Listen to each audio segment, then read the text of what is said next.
المصطفى سيد المرسلين صلى الله ربنا على النور المبين أحمد مصطفى سيد المرسلين صلى الله ربنا على النور المبين أحمد مصطفى سيد المرسلين صلى الله ربنا على النور المبين أحمد المصطفى سيد المرسلين صلى الله ربنا على النور المبين أحمد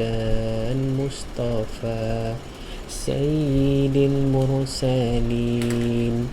بسم الله الرحمن الرحيم. السلام عليكم ورحمة الله وبركاته. Alhamdulillah,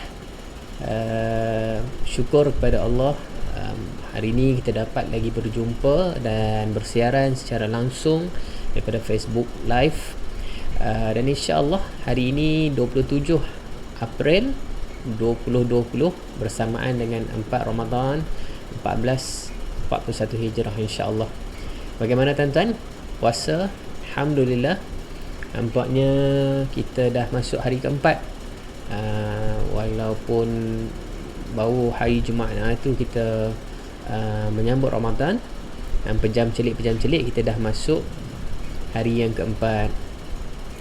Mudah-mudahan ibadah kita, apa yang kita rancangkan untuk Ramadan ini masih lagi di tahap yang terbaik untuk kita laksanakan insya-Allah bersama keluarga. Baik, tanpa membuang masa, insya-Allah hari ini kita akan baca lagi buku Ikon Rijal tulisan Dr. Umar Muhammad Nur, seorang pensyarah dan tuan guru kami juga, pensyarah di USM Fakulti Hadis insya-Allah. Baik, hari ini kita dah sampai ke bab yang ke-22, ikon yang ke-22. Sekiranya kita berjaya habis hari ini, maka kita di pusingan-pusingan yang terakhir untuk menghatamkan buku Ikon Rijal ini insya-Allah.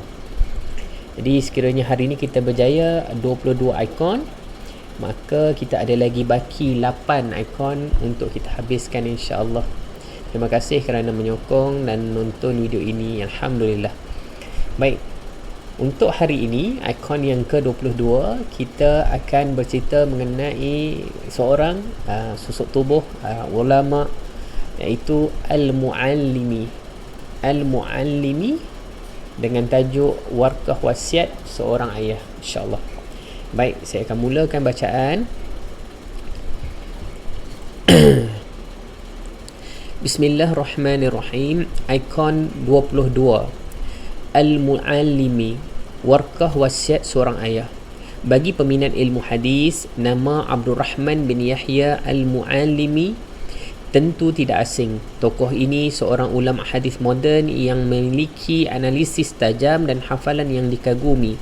Sepanjang hidupnya, beliau aktif dalam memurnikan buku-buku turaf untuk kemudahan pelajar agama. Al-Muallimi dilahirkan pada tahun 13-12-1894 di Yaman. Ayah beliau seorang tokoh ulama yang disegani di kampungnya. Beliau memulakan pengajiannya dengan menimba ilmu daripada ayahnya, abangnya, lalu ulama-ulama di kampungnya. Daripada mereka, beliau mempelajari Al-Quran, Nahwu, Fiqh, Faraid, Sastra dan lain-lain. Beliau meninggalkan Yaman apabila Syiah menguasai negeri itu dan mengancam keselamatan tokoh-tokoh sunnah. Beliau berhijrah ke Asir, sebuah negeri antara Hijaz dan Yaman. Penguasa negeri tersebut melantik beliau menjadi ketua qadi. Beliau bahkan mendapat gelaran Syekh al-Islam kerana ilmu dan waraknya. Dan tahun 1341 Hijrah, Al-Muallimi berhijrah ke India. Beliau bekerja sebagai editor di Dairah Al-Ma'arif, sebuah institusi yang mengkaji dan menerbitkan buku-buku turas. Selama 30 tahun Al-Muallimi tinggal di negeri tersebut dan melaksanakan tugasnya dengan tekun. Selepas kaum Hindu menguasai India, situasi politik negeri tersebut menjadi tidak stabil. Al-Muallimi memutuskan untuk berhijrah ke Mekah pada tahun 1371 Hijrah. Beliau lalu dilantik sebagai pemegang amanah perpustakaan Tanah Suci Mekah. Pada waktu itu, usia beliau telah mencapai 60 tahun. Selama 14 tahun, beliau mengajar, menulis dan menerbitkan buku-buku agama. Tokoh ulama ini wafat pada usia 74 tahun. Sekembalinya daripada solat subuh berjemaah di Masjidil Haram. Cinta anak. Apabila membaca riwayat hidup Al-Muallimi, satu perkara menarik perhatian saya. Beliau sangat cinta kepada anak beliau satu-satunya, iaitu Abdullah. Sebuah tulisan tangan milik Al-Muallimi mengandungi doa yang sangat indah untuk Abdullah.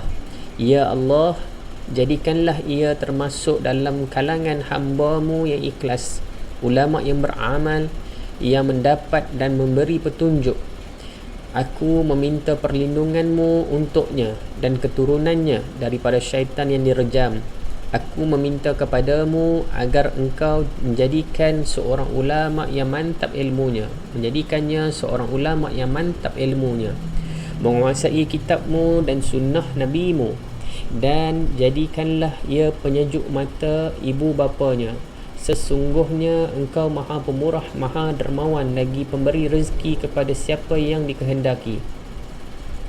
Keperhatian beliau kepada anaknya turut tersirat dalam wasiat beliau untuk dilaksanakan selepas beliau meninggal dunia.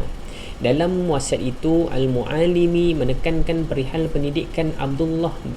Beliau menulis, aku berwasiat kepada Syekh Ibrahim Rashid untuk menjaga anakku Abdullah. Jika aku meninggal dunia sebelum ia balik, hendaklah beliau bersungguh-sungguh mendidiknya serta menjaganya daripada bercampur dengan budak-budak nakal. Jika Abdullah telah mencapai usia yang membolehkannya membaca, beliau hendaklah diwajibkan menghafal Al-Quran, diajarkan tauhid yang sahih, kemudian diajarkan ilmu-ilmu agama. Bergetar hati saya membaca wasiat ini. Kata-kata ini hanya terbit daripada seorang ayah yang benar-benar mencintai anaknya. Cinta ayah bukanlah dizahirkan dengan peninggalan pusaka yang berlimpah luah. Akan tetapi cinta yang sebenar adalah apabila diterjemahkan dalam doa dan pendidikan. Bimbang anak. Ramai ibu bapa zaman sekarang yang bimbang anaknya tidak makan, namun sedikit yang bimbang anaknya tiada iman selepas mereka meninggal dunia. Kita dapat melihat ramai ibu bapa yang membekalkan anak dengan pelbagai kemahiran. Namun pada masa yang sama, sangat jarang kita melihat ibu bapa yang berpesan agar anaknya menjaga ibadah, meningkatkan ilmu dan bercampur dengan orang soleh. Al-Muallimi sedar bahawa kejayaan pendidikan anak bermula dari dalam rumah. Peranan ibu bapa dalam mendidik anak sangat kritikal dan membentuk minda dan kepribadian mereka. Kajian moden turut membuktikan bahawa kanak-kanak yang mendapat bimbingan di rumah akan mencapai kejayaan di sekolah dan kehidupan. Kanak-kanak yang mendapat didikan ibu bapa di dalam rumah akan lebih berkelakuan baik di luar rumah. Ernest L. Boyer, pakar pendidikan kanak-kanak dari Amerika, berpendapat bahawa rumah adalah bilik darjah yang pertama dan utama. Ibu bapa ialah apa? Kamu tengah cakap dengan kawan adik ni? Ayah nak buka plastik. Okey, kejap lagi boleh buka boleh? Nak sekarang.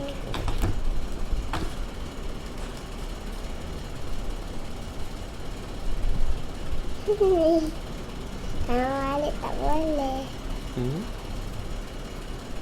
Jangan buka sakit-sakit tau. Okey.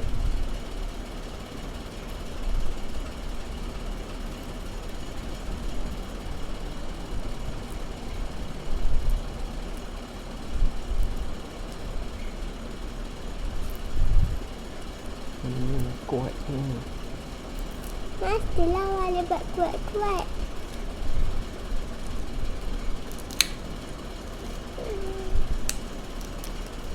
Alhamdulillah. Okey, nah, maafkan aku dia sekarang. Alhamdulillah. Assalamualaikum. Okey, alhamdulillah. Tak maaf tuan-tuan, ada bukan gangguan, lebih kepada siaran langsung ataupun iklan. Anak saya minta dibukakan plaster. Tangan dia berdarah semalam, minta bukakan plaster. Baik. Ernest L. Boyer, pakar pendidikan kanak-kanak dari Amerika, berpendapat bahawa rumah adalah bilik darjah yang pertama dan utama. Ibu bapa ialah guru yang paling penting dalam menentukan hala tuju pemikiran dan sikap seorang anak. Justru sudah sepatutnya seorang Muslim mengambil berat perihal pendidikan anak-anaknya. Jangan menyangka bahawa tugasan beliau selesai apabila menghantar anak ke sekolah, madrasah ataupun pusat tuition. Di akhirat nanti kita akan ditanya tentang amanah yang berat ini, jemaah masjid versus jemaah rumah. Kekaguman saya semakin bertambah apabila menyedari keselibukan Al-Muallimi sebagai ulama rujukan umat. Masa beliau sangat padat dengan pelbagai aktiviti ilmu dan dakwah seperti mengkaji, menulis dan berceramah. Meskipun begitu, kesibukan tersebut tidak melalaikan beliau daripada memberi perhatian kepada keluarganya. Ramai tokoh agama pada hari ini terlalu sibuk berdakwah ke luar negeri sehingga mengabaikan dakwah di dalam rumah sendiri. Mereka sibuk bertazkirah untuk jemaah masjid dan surau, namun tidak pernah bertazkirah untuk jemaah rumah sendiri. Akhirnya, apabila orang ramai telah tersedar akan kepentingan beragama, isteri dan anak mereka kekal dalam kejahilan. Sikap ini menyalahi konsep dakwah yang disuruh oleh Al-Quran dan As-Sunnah. Allah menyuruh untuk memulakan dakwah dari rumah dan kalangan yang terdekat sebelum beralih kepada kalangan yang lebih luas. Allah memerintahkan Rasulnya, dan berilah peringatan kepada kaum kerabatmu yang terdekat. Asy-Syura ayat 214. Selain itu, jika dakwah adalah sebuah misi menyelamatkan manusia, maka orang pertama yang lebih penting dan perlu diselamatkan adalah keluarga sendiri. Jika kita sayang anak dan isteri, kita akan lebih sering memberi tazkirah kepada mereka melebihi orang lain. Semoga Allah memberi kita kejernihan dalam melihat hakikat seperti pandangan para ulama kita. Amin. Alhamdulillah, syukur. Selesai bab yang ke-22, ikon yang ke-22, iaitu Syekh Al-Muallimi. Dan Syekh meninggalkan wasiat kepada anaknya Abdullah. Anaknya, ini anak satu-satunya anak, maknanya anak tunggal. Dan dia wasiatkan juga kepada sahabat beliau, iaitu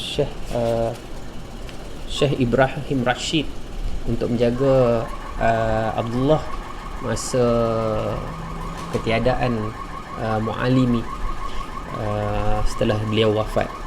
Jadi itulah sedikit sebanyak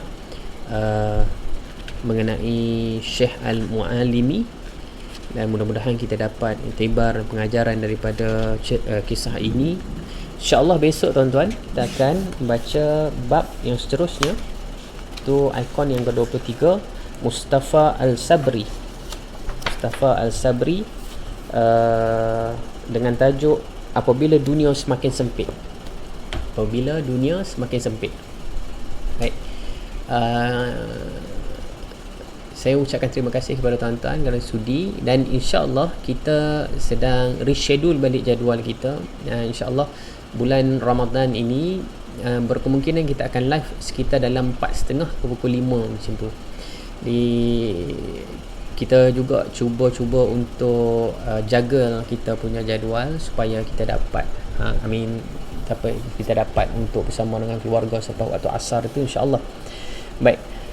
Terima kasih dan insyaAllah kalau besok kita berjaya habiskan ikon yang ke-23, bermakna kita ada lagi 7 ikon untuk kita habiskan.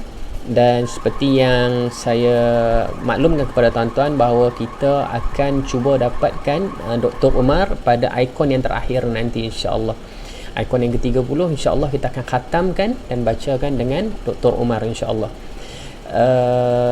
Di Facebook juga, tapi tak pasti lagi jam berapa. Mudah-mudahan doktor dapat lapangkan masa untuk bersama dengan kita dan menghatamkan buku ini insyaAllah. Dan seterusnya saya masih lagi mencari waktu yang sesuai untuk kita bacakan buku Asam Garam Rumah Tangga Nabi.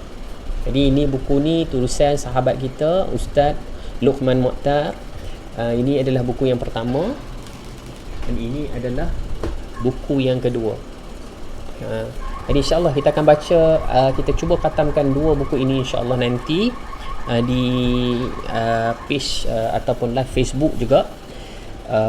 Ini adalah sebahagian daripada usaha kita untuk menyebarkan ilmu dan berkongsi-kongsi, cuba mengimarahkan majlis ilmu untuk membaca kitab atau membaca buku insyaAllah.